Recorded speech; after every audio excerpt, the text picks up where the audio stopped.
Hello friends, welcome to our channel fly high learning. Friends, हम लोग अभी MCQ के फॉर्मेट में मॉडर्न इंडियन हिस्ट्री को डिस्कस कर रहे हैं और इसमें एमसीक्यू के साथ साथ हम लोग डिटेल एक्सप्लेनेशन को भी कवर करते हैं जो इम्पोर्टेंट होते हैं और एग्ज़ाम से रिलेटेड होते हैं। आज हम लोग जो चैप्टर डिस्कस करेंगे इसमें द रिवोल्ट ऑफ 1857 को डिस्कस करेंगे। इससे पहले हम लोगों ने अभी तक 3 चैप्टर और 6 लेक्चर को कवर कर लिया है। अगर आपने उन लेक्चर को नहीं देखा है तो आप चैनल के डिस्क्रिप्शन में जा कर के और वहाँ पर मॉडर्न इंडियन हिस्ट्री से एक फ़ोल्डर बना होगा, वहाँ से आप एक्सेस कर सकते हैं। आइए अपना डिस्कशन स्टार्ट करते हैं। फर्स्ट क्वेश्चन है, which of the statement given below is या are correct regarding the reorganisation of the army after 1857 revolt. तो 1857 की क्रांति के बाद आर्मी को रीऑर्गेनाइज किया गया था, तो इसके रिगार्डिंग कौन सा स्टेटमेंट जो है वो करेक्ट है। First statement is the percentage of Europeans in the army was decrease. यूरोपियनों की संख्या आर्मी में घट गई। Second, to create division among various group in army, some races like Sikh Gorkha were declared non martial. तो जो डिवीज़न था, बहुत सारे आर्मी के जो डिविजनल ग्रुप थे, जैसे कुछ रेस थे सिख गोरखा, इन सबको नॉन मार्शल घोषित किया गया। कौन सा स्टेटमेंट करेक्ट है। Your options are 1 only, B 2 only, C both 1 and 2 and D neither 1 nor 2। Right answer is option number D, neither 1 nor 2। क्योंकि जैसे कि पता है, पहले यूरोपियनों की संख्या जो थी वो कम होती थी, लेकिन बाद में 1857 के रिवोल्ट के बाद यूरोपीय लोगों की संख्या सेना में बढ़ा दी गई और 3:2 पहले 1 होता था रेशियो, उसको घटा करके 2:1 किया गया। ठीक है।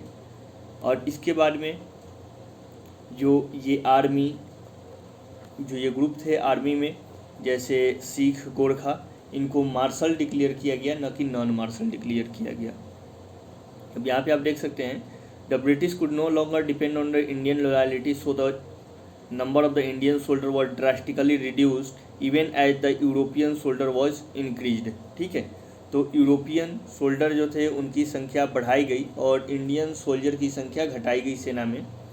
यूरोपियन मोनोपोली जो की जोग्राफिकल लोकेशन थे, डिपार्टमेंट थे, जैसे आर्टिलरी, टैंक, इन सब में इंडियन की जगह पर यूरोपियन को तैनात किया गया।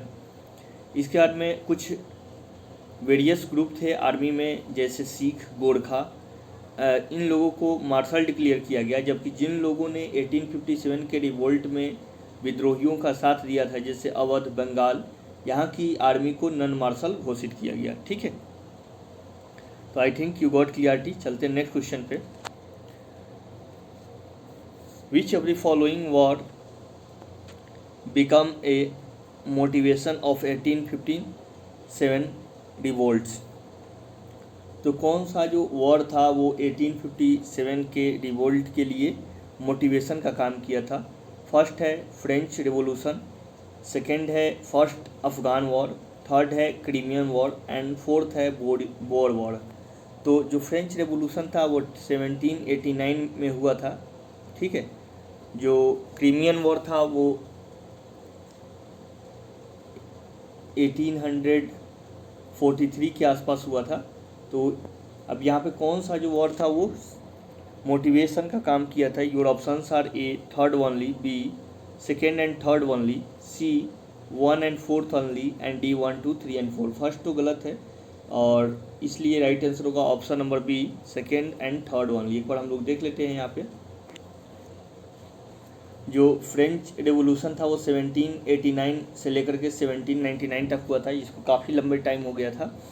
ब्रिटिश आर्मी जो थी वो सफ़र कर रही थी। फर्स्ट अफ़गान वॉर में ब्रिटिश आर्मी को बहुत सफ़र करना पड़ा और फर्स्ट अफ़गान वॉर हुआ था 1838-42 के आसपास। ठीक है।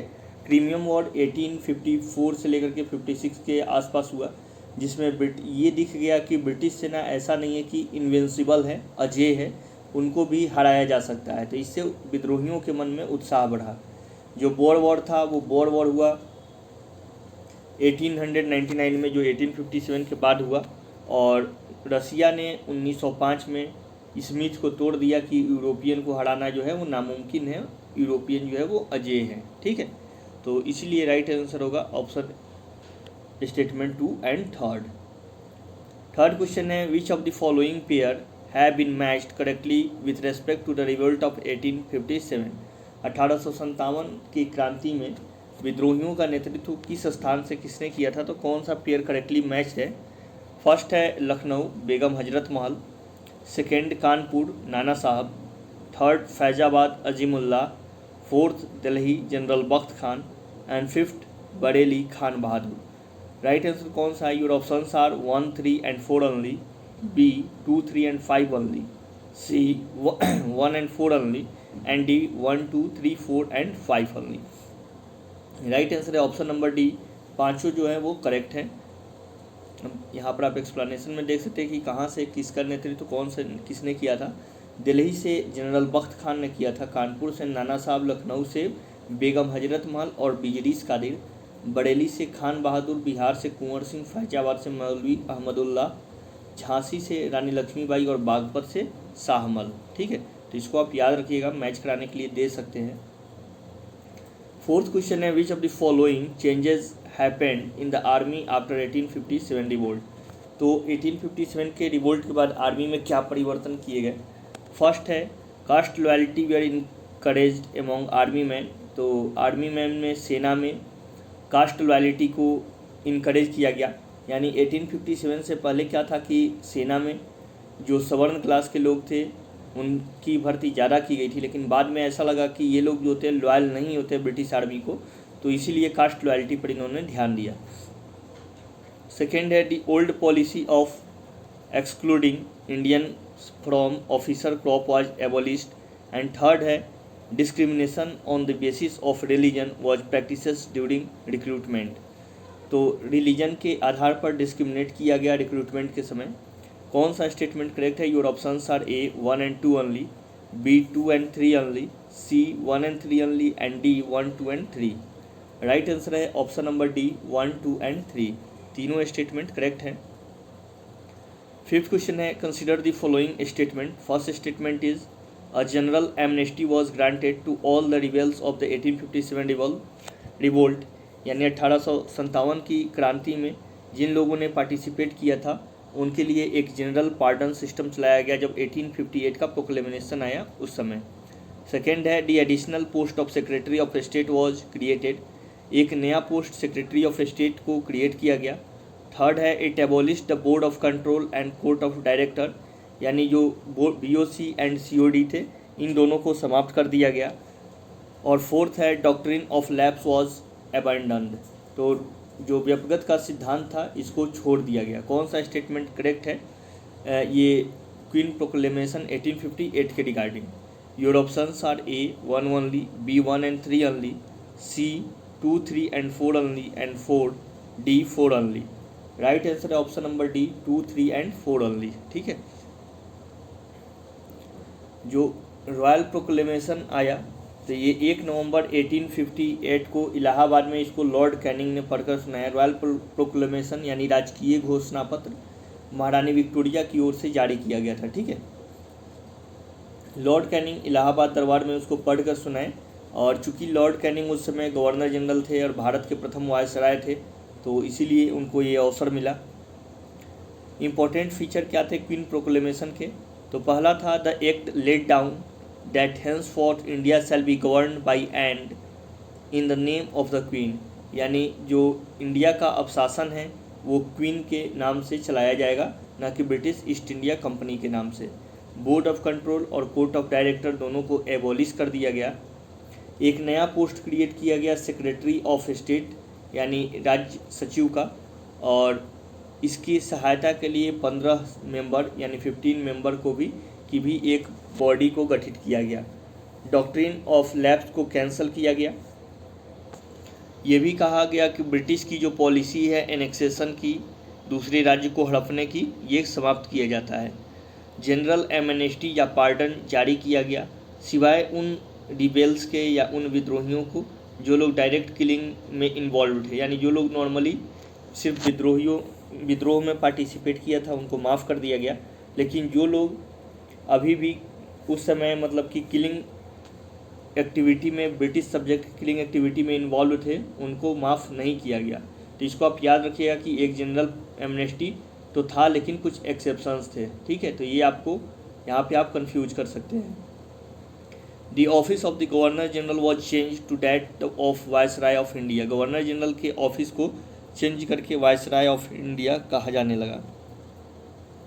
ये भी प्रोक्लेमेशन से ही संबंधित है, जो पॉइंट पीछे कवर नहीं थे उससे, तो ये इंक्लूड करके जो क्वीन का प्रोक्लेमेशन है वो पूरी तरीके से अब जा कर के पूरा होगा, ठीक है। यानी 6 और 3, इसमें से 3 करेक्ट हैं, एक जो है गलत है, तो 9 पॉइंट थे टोटल। तो क्वीन विक्टोरिया का जो प्रोक्लेमेशन था 1858 का, उसके रिगार्डिंग कौन सा स्टेटमेंट करेक्ट है? फर्स्ट स्टेटमेंट है, it gave the Indian people equal protection of law and freedom of religion and social practices. तो इसने इंडियन लोगों को इक्वल प्रोटेक्शन ऑफ लॉ दिया और अपने धर्म को मानने की और उसके सामाजिक अभ्यास या प्रैक्टिसेस की छूट दी। सेकेंड है, the proclamation of Queen Victoria was the soul of the act of 1858। जो 1858 का भारत परिषद अधिनियम आया, तो ये अधिनियम की सोल थी, आत्मा थी विक्टोरिया का प्रोक्लेमेशन, घोषणा पत्र। थर्ड है, it announce the end of company's rule and the queen assumption of the government of India.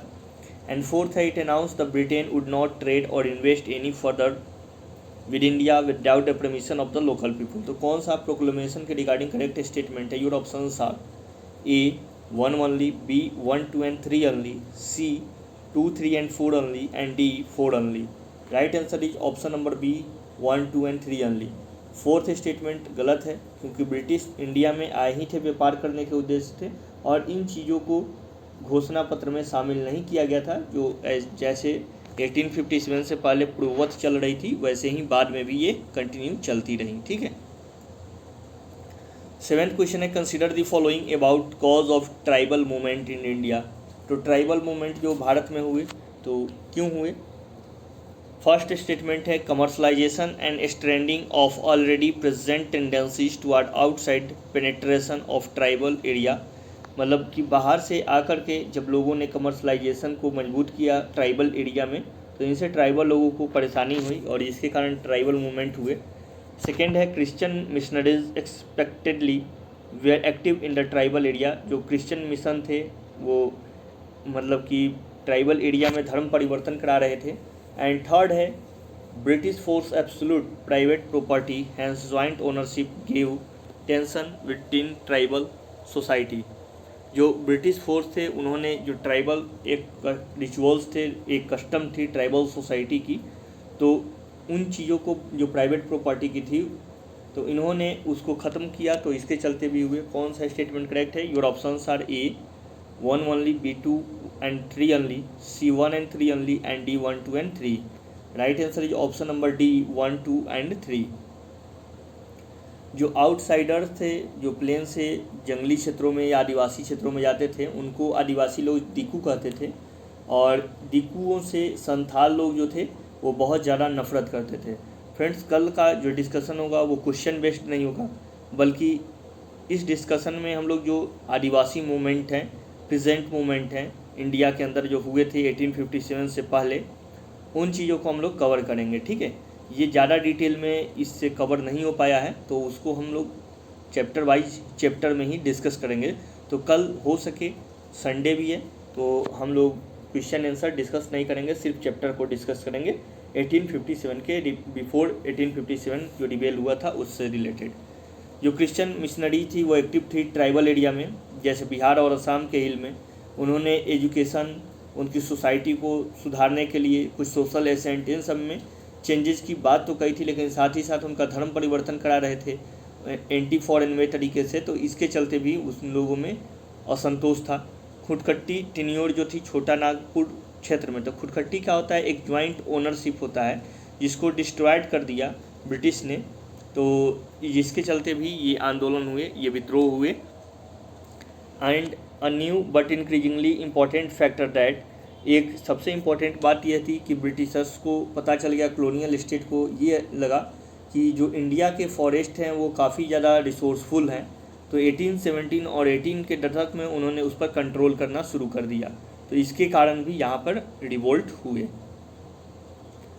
8 question है, which of the following is known as the Indian rebels manifesto, तो भारतीय विद्रोहियों की घोषणा पत्र के नाम से कौन सा मैनिफेस्टो जाना जाता है? Your options are A Azamgarh manifesto, B Lahore declaration, C Delhi proclamation and D Agra declaration. Right answer is option number A Azamgarh manifesto. ठीक है, ये आजमगढ़ मैनिफेस्टो बेसिकली 29 सितंबर 1857 को जारी किया गया था दिल्ली गजेट में, और यह फिरोज शाह के द्वारा जारी किया गया, जो ग्रैंड सन था उस समय के मुग़ल एम्पायर जो थे उनका। ब्रिटिश जो, और ये मुग़ल एम्पायर उस समय क्या कर रहे थे, ये ब्रिटेन के साथ 1857 के रिवोल्ट में लखनऊ और अवध से फाइट कर रहे थे। ठीक है, इसमें लोगों से अपील की गई, स्पेशली उन लोगों को एड्रेस किया गया जो लोग एक्स आर्मी ग्रुप से आते थे। रॉयल सील के अंतर्गत इसको जारी किया गया था ताकि ये लोग एम्पायर के साथ आएँ और जो आप इनके साथ इंजस्टिस हो रही है उसके खिलाफ लड़ें। ठीक है, तो याद रखिएगा, Azamgarh proclamation is related to the war of 1857 which is issued in the Delhi Gazette 29 September 1857 and fought against the British, ये जो and issued by the Firoz Shah who is the grandson of the Mughal Empire। तो you should remember this। चलते हैं next question पे। अब कुछ fact को हम लोग देख लेते हैं जो इसमें कवर नहीं हुए थे क्वेश्चन के थ्रू। 1857 से रिलेटेड जो इम्पोर्टेंट बुक हैं उसको आप देख लीजिए। The great rebellion book Ashok Mehta की है। First war of independence V D. Savarkar ने 1905 या 4 में लिखी थी। ठीक है, sepoy mutiny and the revolt of 1857 R C. Majumdar की बुक है। History of Indian mutiny T R. Holmes की किताब है। Rebellion 1857 P C. जोशी की किताब है। और causes of the Indian revolt Sir Syed Ahmed Khan की बुक है। तो याद रखिएगा, rebellion 1857 P C. Joshi and first war of independence V D. Savarkar, revolt of 80 sepoy mutiny and the revolt of 1857 R C. Majumdar and the great rebellion is Ashok Mehta. 1857 के बारे में जिन हिस्टोरियन का मत है, तो कुछ अभी फॉरेन हिस्टोरियन हैं उनके बारे में देख लेते हैं। जो सर जॉन लॉरेंस हैं, इन्होंने कहा कि ये पूर्णतः एक म्यूटनी था, सिपाही विद्रोह था। सर जॉन सीले, इन्होंने कहा कि यह विद्रोह जो था पूर्णतः देशभक्ति रहित था, मतलब इसमें बिल्कुल भी पेट्रियटिज्म की भावना नहीं थी, स्वार्थपूर्ण था, सैनिक विद्रोह था। इसका न तो कोई लीड करने वाला था, न कोई लीडर था, और न ही इसको कोई मास सपोर्ट था। पी रॉबर्टसन ने क्या कहा कि 1857 का विद्रोह ओनली एक सिपाही था, म्यूटनी था, जिसका तत्कालिक कारण जो था वो चर्बी वाला कारतूस था। टी.आर. होम्स ने कहा कि यह जो था सिविलाइज्ड और अनसिविलाइज्ड के बीच का संघर्ष था। सिविलाइज्ड कौन थे? ब्रिटिश थे, और अनसिविलाइज्ड कौन थे? भारतीय थे। डब्ल्यू टेलर जेम्स आउटरम, इनका कहना है कि यह एक षड्यंत्र था, ट्रेचरस वॉर था ये अंग्रेज़ों के विरुद्ध, जो हिंदू और मुसलमानों ने मिलकर लड़ा था। ए.एल. रीज, इनका कहना है कि यह एक धर्मांध युद्ध था, और रॉबर्ट्स का मानना है कि यह एक मुस्लिम षड्यंत्र था, यानी इस समय जो मुग़ल सम्राट थे वो मुस्लिम थे, तो इसीलिए ये कहा गया कि एक मुस्लिम षड्यंत्र था। जबकि ऐसा नहीं है, जब आप पढ़ेंगे तो आपको पता लगेगा कि 1857 का विद्रोह जो था एक पूरा सुनियोजित तरीके से था। इसके समर्थन में कई जगह आप देखेंगे कि प्रतीकों का उपयोग किया जाता था कि किस दिन जो है कैसे कैसे रिवोल्ट करने हैं। आम लोगों का भी सपोर्ट था। जैसे कुछ हिस्टोरियन कहते हैं कि जब सैनिक जो है विद्रोहियों का पीछा करते थे, तो अब पूछते थे गांव वाले से कि आपने इधर किसी को जाते देखा, तो वो गलत रास्ता बता देते थे गांव वाले। तो इस तरीके से पार्टिसिपेशन था। इसमें वॉर में नॉर्मल जो लाठी, उसके बाद में जो छोटे छोटे अस्त्र होते हैं उनका प्रयोग किया जा रहा था। तो इससे पता चलता है कि यह एक विद्रोह सिर्फ सैनिक विद्रोह नहीं था, बल्कि धार्मिक, आर्थिक और राजनीतिक कारणों से ये प्रेरित तो था, लेकिन साथ ही ये जन समर्थित भी था। ठीक है, इसके बाद में जो भारतीय इतिहासकार है उनका क्या मत है, तो एस.एन. सेन का कहना है कि जो यह विद्रोह था वो धर्म से लड़ाई के रूप में शुरू हुई थी, लेकिन बाद में यह स्वतंत्रता संग्राम में कन्वर्ट हो गया। हुआ ये कि जब भारत आज़ाद हुआ तो अब इतिहास लिखने की बात आई, तो जवाहरलाल नेहरू ने सबसे पहले एस.एन. सेन को नियुक्त किया, जो उस समय काफ़ी बड़े हिस्टोरियन थे। तो उन्होंने कहा कि यह विद्रोह जो था वो धर्म के लिए लड़ाई के रूप में शुरू हुआ और स्वतंत्रता संग्राम के रूप में समाप्त हुआ। जबकि नेहरू जी का कहना था कि ये धर्म के लिए शुरू नहीं हुआ था, ये स्वतंत्रता संघर्ष के लिए ही शुरू हुआ था, ऐसा वो लिखे। लेकिन एसएन सेन ने मानने से इनकार कर दिया, ठीक है। फिर बाद में जाकर के नेहरू जी ने डिप्यूट किया आरसी मजूमदार को। तो आरसी मजूमदार ने कहा कि यह जो वॉर था, यह जो रिवोल्ट था, यह न तो स्वतंत्रता संग्राम था, ना ही राष्ट्रीय था और ना ही प्रथम था, ठीक है। यानी आरसी मजूमदार का कहना था कि यह जो है प्रथम राष्ट्रीय स्वतंत्रता संग्राम नहीं था, बल्कि इससे पहले भी जो वेल्लोर का वॉर हुआ था, जो मैकल वॉर नाम भूल गया था, 1806 में जॉर्ज बर्लो जो थे वो गवर्नर थे कार्यवाहक। उसमें तिलक और टीका जो हिंदू लगाते थे तो उसको बैन कर दिया गया, जिसके कारण वेल्लोर का विद्रोह हुआ था। तो इसी कारण आरसी मजूमदार ने ये बात कही। फिर बाद में विपिन चंद्रा लिखे, तो विपिन चंद्रा ने लिखा कि विद्रोही विदेशी शासन से राष्ट्र को मुक्त कराने का यह भक्तिपूर्ण प्रयास था। तब जाकर के नेहरू जी संतुष्ट हुए, ठीक है। फिर जाकर के वी.डी. सावरकर 1905 में ही लिख चुके थे कि यह सुनियोजित राष्ट्रीय स्वतंत्रता संग्राम था। अशोक मेहता ने लिखा विद्रोह का स्वरूप राष्ट्रीय था। और दुर्गादास बंदोपाध्याय, सैयद अहमद खान और जवाहरलाल नेहरू, इन्होंने लिखा कि यह सिपाही विद्रोह नहीं बल्कि स्वतंत्रता प्राप्ति के लिए भारतीय जनता का संगठित संग्राम था, ठीक है। तो इसको आप याद रखिएगा। सबसे इम्पोर्टेंट है एसएन सेन और आरसी मजूमदार, क्योंकि इनको डिप्यूट किया गया था, और विपिन चंद्रा इतिहास लिखने के लिए।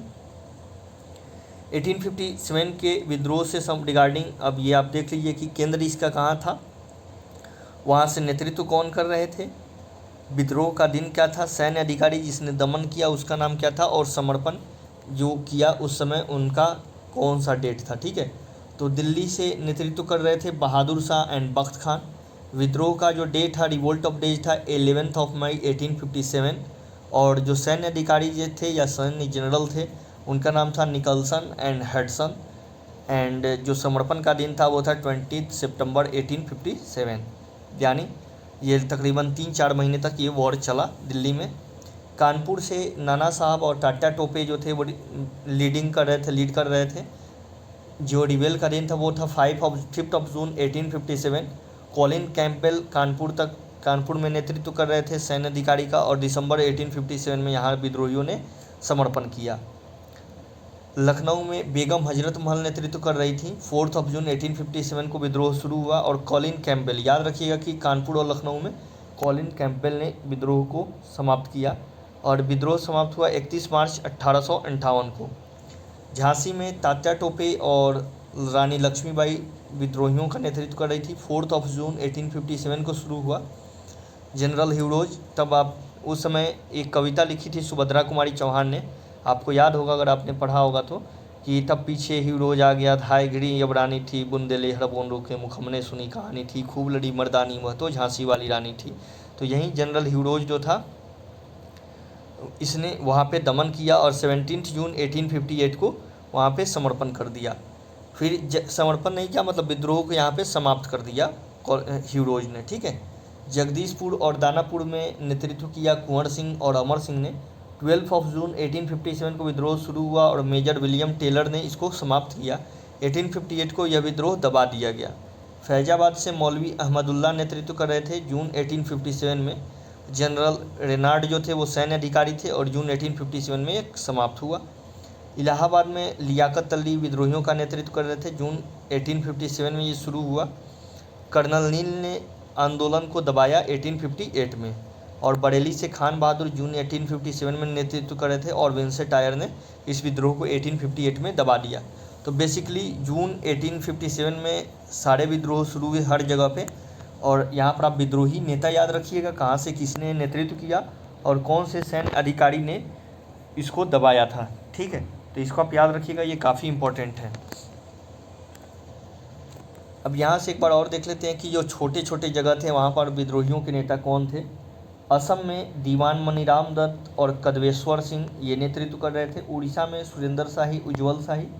पटना में पीर अली, कोटा में जयदयाल हरदयाल, मेरठ में कदम सिंह, महाराष्ट्र में वासुदेव बलवंत फड़के, और गोवा में गुरुराम सिंह। इन लोगों ने विद्रोहियों का नेतृत्व किया।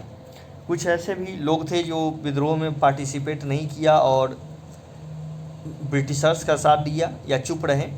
तो इन्हीं के बारे में कैनिंग ने लिखा कि अगर 1857 के वॉर में सिंधिया अगर युद्ध में शामिल हो जाती ब्रिटिशर्स के ख़िलाफ़, ठीक है, तो ब्रिटिशर्स को अपना जो बैग एंड बैगेज पैक करके और वहाँ से निकलना पड़ता, ठीक है।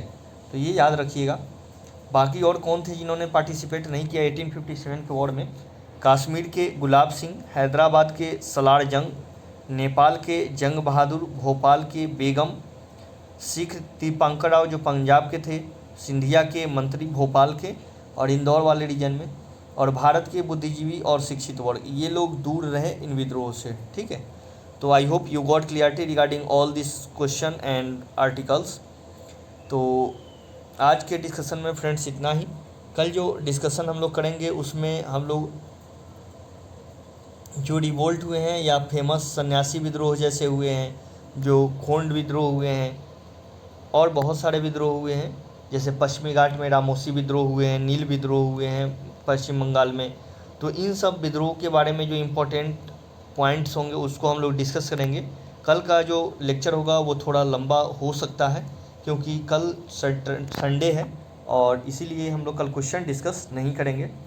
तो ठीक है फ्रेंड्स, आज के डिस्कशन में इतना ही। I hope you like this video. Please do like,